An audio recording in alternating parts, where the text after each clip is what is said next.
Hello, everybody. Great to be back once again. Today, I am happy to announce that we are going right back into the Fallout franchise, as you guys really seem to enjoy my last video on Vault 11. If you haven't checked that one, don't worry, you won't need to have watched it to understand what we're going to be talking about today, but it might give you a little bit of a better understanding of the setting as a whole.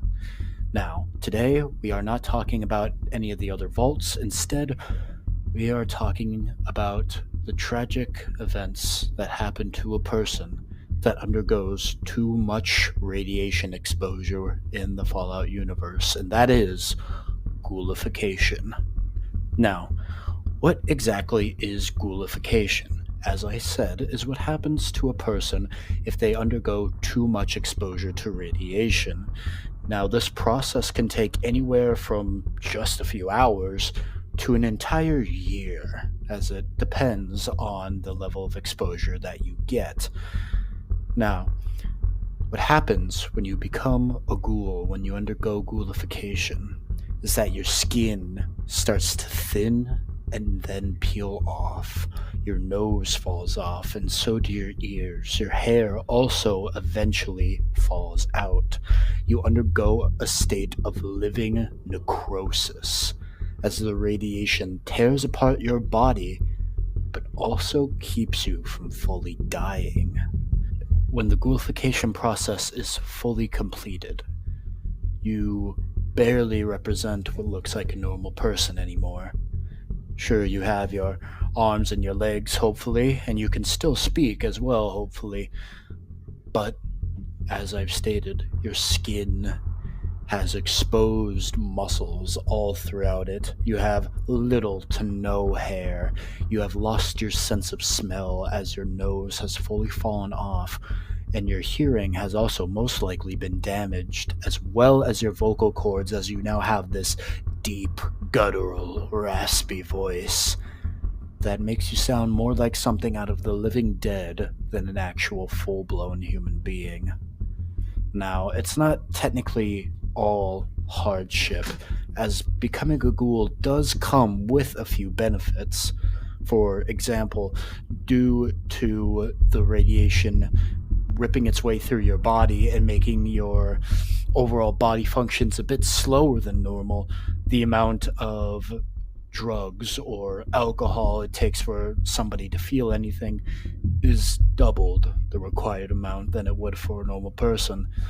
And as I've also stated, depending on the amount of radiation you suffered, the physical effects may be a bit easier to look at, as people who are closer to ground zero of, say, a nuclear explosion, for example, may completely look like shambling corpses, whereas someone maybe a bit further away or who was exposed to radiation throughout a longer period of time to become a ghoul may look a bit more decent on the eyes. They'll still have horribly scarred skin, probably no hair, if they do, maybe a very little amount of it, and they still, like I said, won't exactly be a pretty picture, but it's a lot better than the alternative. Now, with such a horrible process, surely no one has ever gone through this willingly. However, there actually have been two that we know of. That a person named Desmond, who was a former British intelligence officer for the British Army, and Eddie, who was a mob boss before the Great War. Now, you may be asking, how are these people ghouls if they existed before the Great War? How did they become ghouls before the Great War? Well, you see, since Desmond was such a high level of an espionage agent, and since Eddie was a mobster who bribed a government official, they knew the Great War was happening. They knew it was going to happen, so they underwent the process of ghoulification to prepare themselves for the war. And now you also may be wondering, how are they possibly still alive after nearly 200 years at least from the Great War happening? Well, another benefit of ghoulification, if you can call it that, is that you are functionally immortal. That's right, you no longer have to worry about old age. Now, ghouls can, of course, still die to, say, an explosion or to gunfire or to a strong melee weapon, but for old age, you don't really have to worry about that anymore. Another benefit of this process, as I said, with their stomachs being tougher, their digestive tracts being tougher, and them also no longer having a sense of smell anymore, they can actually stomach some pretty horrendous food. And because of their hearty stomachs, they can actually basically eat almost anything and have it be sustainable for them. That is, if they ever really even need to eat in the first place, as it's honestly debated whether or not they actually need to or not. We have a case in the game Fallout 4 with the tragic kid Billy, who will get his own video, trust me, because his story is horribly tragic. But Billy was stuck for 200 years, isolated, with no access to food or water. And when we find him in the game, he's fine. He doesn't seem starving, he doesn't seem overly thirsty, he doesn't seem on the brink of death even. He seems completely fine. Yet we do see other ghouls in the game saying, "Oh, I'm going to get something to eat," or we see them resting and eating or drinking. So we don't really know if they just do this out of habit or because they enjoy it, or if maybe some ghouls, depending on radiation exposure, do still need to eat and drink. We're not sure, unfortunately. Now, you may be hearing these benefits and it might say, "Oh, maybe being a ghoul isn't quite so bad. Sure, I look not that great. I don't have a sense of smell anymore. And I obviously had to go through some pretty traumatic radiation exposure to become this, but maybe the benefits are outweighing the negatives." However, this part might cause you to rethink that, as when you go under the process of becoming a ghoul, you actually have the possibility of going feral. Now, feral ghouls are more traditionally what you might associate with a zombie. They are cannibalistic as they eat people. They are complete monsters who will attack any person on sight and can't be reasoned with. They can't talk anymore, seemingly, and are just complete and total monsters that have been the bane and death of many, many survivors throughout the wastelands. And the horrible part about this is that we actually don't know what the difference is between someone becoming a feral ghoul and a non-feral one. We thought it was maybe levels of exposure to radiation, but people have been close to ground zeros of nuclear blasts, and some of them turned out fine. We also thought for a while that maybe it was isolation, people who were ghouls by themselves for too long eventually just snap and turn feral. But as we talked about with Billy, he was alone completely and totally for 200 years, all by himself in a cramped space with no one to talk to. And when we find him, he's fully sentient and aware of himself and his surroundings. And we also hear tales of ghouls who were part of societies or groups suddenly just turning feral one day. So, horrifically enough, it might actually be completely and totally random. It seems that sometimes ghouls can just become a ghoul and become feral instantly, or it could happen days, weeks, months, or even years after they become a ghoul. Finally, their brain just eventually snaps one day, and then it's over. There's no cure for feral ghouls, unfortunately. Once they're gone, they're seemingly gone forever. Now, one last detail I want to talk about is the glowing ones. Now, glowing ghouls can happen to both feral and sentient ghouls. However, glowing ones that are still sentient don't really have an opportunity to become part of any group or such. Glowing ghouls emit radiation just by simply standing around them. This happens because their body has stopped filtering out the radiation that is in their bodies, and because of that, it is physically building up in their body, and which causing them to glow like this and passively just emit radiation.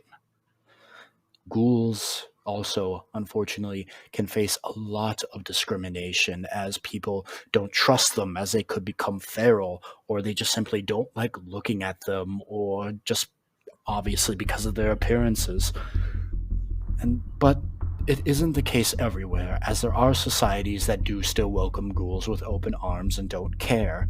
And even for ghouls that can't find such societies, there are societies completely made up of ghouls for them to seek sanctuary in. Perhaps the ghouls will be the last one left. Immortal, no food, no water, or at the very least, very little of it is needed. While the wastelanders succumb to radiation, sickness, old age, starvation, thirst, they will simply live on forever. Now, another aspect of the ghoulification is that they are incredibly resilient. If they lose a limb, they can simply reattach it and it will eventually graft back onto their bodies. And this process can actually be sped up if they are exposed to more radiation, as not only does radiation help heal them, it also makes their abilities stronger. The more radiation a ghoul is exposed to, the actually stronger they become. But that's all we know on ghouls. Now, there are some other specific kinds of ghouls or one-off appearances of like some weird kinds, but I kind of want to give those characters their own videos as they have quite the extensive stories of their own, and I don't want to take up too much of your time here. Do you think becoming a ghoul in this world would be worth it? Do you think having the appearance, the no sense of smell, or the process, or the possibility of possibly going feral is worth it in a world such as Fallout? Does the extra resilience and lack of aging and to be able to eat basically whatever you need at any given time, is it worth it for the discrimination, for the, again, way you look, the lack of smell? That's the main question I want to ask, as it is a question that has gone through the community for quite a long time. Would the time that you spent being alive and the things you've seen simply drive you mad? Would you happen to just go feral? Is it worth it if you didn't? Let me know down in the comment section down below. I want to know what you guys all think of this. But until next time. Hello, class. Welcome back.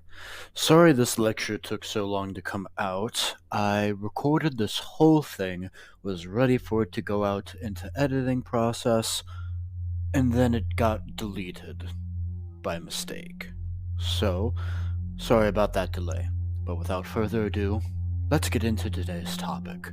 Now, today we are discussing some of the updated ghoul lore that we got in the Fallout TV show. Now, I know I am slightly late to this party, but I figured it would be a great update for our previous lecture on ghouls in the Fallout franchise. If you hadn't seen that lecture yet, I highly recommend doing so, as you'll get much more context for what we're talking about here. So, one of the big main questions in that ghoul lore lecture was the difference between feral and non-feral ghouls. Now, we know that ghouls could become feral, becoming basically no more than zombies, or they could be non-feral, completely sentient and normal like you and me, but obviously with the necrotic skin, lack of smell, etc., etc. So, we had no idea what caused this difference, whether it was isolation, radiation exposure, etc., etc.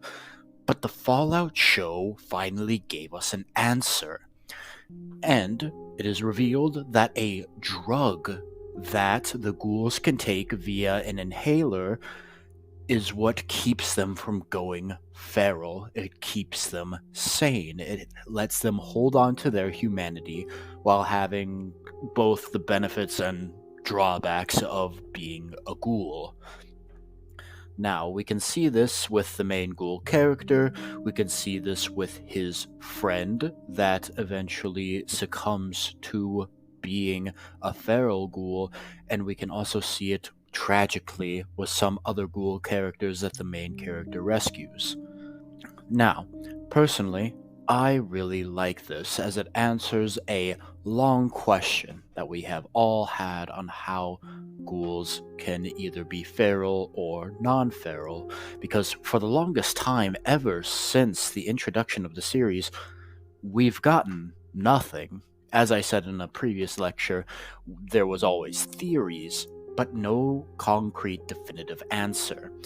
However, now some people I've noticed do have a problem with this, as is obviously never mentioned in any of the games. We never see a ghoul in an idle animation taking an inhaler or mentioning an inhaler that keeps them sane or anything like that.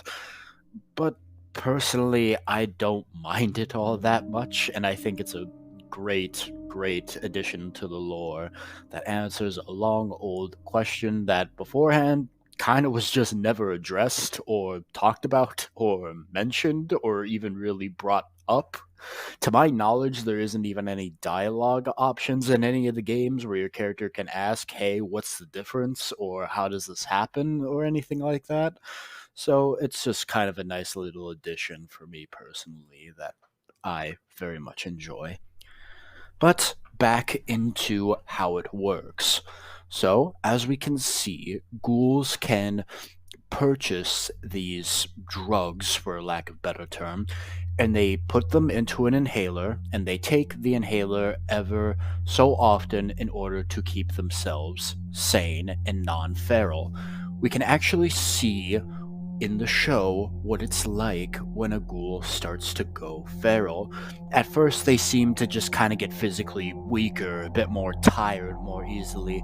Then they start coughing and they have trouble staying awake. Eventually, it can lead to things such as fainting, blacking out, etc., as we see with the main ghoul character in the show. Once he goes long enough without having his drugs, he full on faints onto the floor and can hardly even move.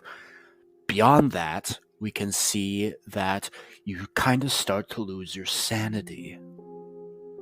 You repeat simplistic phrases, you have these twitches, you start groaning or grunting or screaming, and it seems like it is a very painful process, and it also seems to cause a great deal of mental strain and anguish as you can feel your sanity leaving you. It's very grim and very dark, and I kind of like that the Fallout show wasn't afraid to show us that darker side of what it could fully mean to go feral. And then we see the last stage, which is full feral. Little more than a zombie. Now, we don't know if a feral ghoul could be cured. We don't know if a feral ghoul, if given this drug, would regain their sanity, or if maybe they need a higher dose for it to regain it. We simply don't know, as no one in the show, as of yet, only season 1 is out at the time of recording this, we don't know, because we never see a character in the show give an inhaler to a feral ghoul. We can assume that it most likely wouldn't work, or even if it did, the danger of doing so simply isn't really worth trying, perhaps. We again just simply don't know, but in my opinion, I would assume that it wouldn't work. Now, there is another aspect to this drug, in that it seems that if a non ghoul person takes the drug, it ghoulifies them. We can actually see this in the show with the character of Thaddeus, who is the apprentice who is the squire to Maximus, and then later goes out on his own, so on and so forth. He had taken a horrible injury to his foot and then runs into a snake oil salesman who gives him a drug that will supposedly heal him. And to our surprise and shock, it does almost instantaneously. And I don't mean a foot injury as in a light sprain or even a break. Parts of his flesh were gone, his toe was hanging off, and it just simply regenerated in a matter of seconds. Now, later in the show, we see him also take an arrow through the neck and it quickly heals, showing that he has in fact become a ghoul. Now, he's not really decayed or missing hair or anything like that, so we don't know if perhaps maybe the drug only sort of lightly turns you into a ghoul and saves you some of the more horrendous side effects, such as losing your hair, losing your sense of smell, the skin decay, etc., etc. Or maybe if he's just only in the early processes of being a ghoul still and hasn't fully had some of the more horrific side effects happen to him as of yet, and that's just further down the line. Again, we don't exactly know. And we can assume that the sort of healing drug that he took is the same drug that ghouls take when they need to avoid going feral. We don't know for sure if it was the same drug, but we can assume that it was. Now, one little thing that this lore change does kind of hinder in my personal opinion, is while I think it is a good welcome addition to the lore, and while I do think it is a good explanation for the lore, it does raise a couple of questions. The main question being is actually a subject that we talked about in our previous lecture on ghouls, and that being of Billy, the kid ghoul that you can find in Fallout 4. He was isolated inside of a private little shelter for hundreds of years, slowly turning into a ghoul. However, when we find him, despite hundreds of years of isolation and therefore hundreds of years of not taking the drug, he's completely sane, completely non-feral, and completely fine. And this raises a major question. How? So, there are a few theories that I can come up with and that I've kind of seen some people in the fandom come up with. Perhaps it's simply due to his age. Maybe if you become a ghoul when you're younger, you can hold on to your sanity and you can avoid needing the drug altogether.